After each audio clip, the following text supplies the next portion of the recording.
Rewmi 24 TV.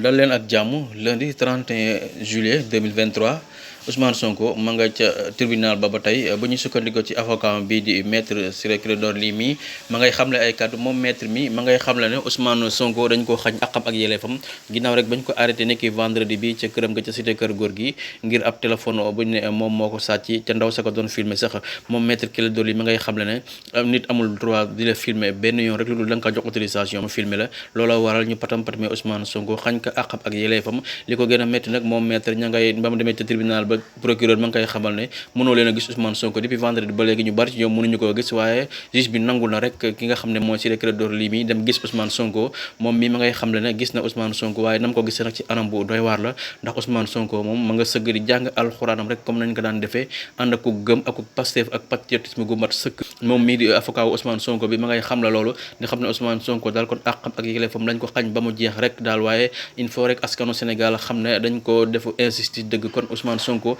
ma ngay wéy di des ci audition ba fi ñuy wax ak ñi ne kon Ciré Clédor Ly mi ma ngay xamle ne Ousmane Sonko daal ma nga nekkee foofu rek jàng alquran kaamil alquranam la yor sëgg di ko jàng comme nam ko daan defee rek dara fëkk ko dara yóbbu ko kon daal àqam ak yelleefam biñ ko xañ ñi rek ma ngay sàkko ñu delloowaat ko libéré rek immédiat ki nga xam ne mooy Ousmane Sonko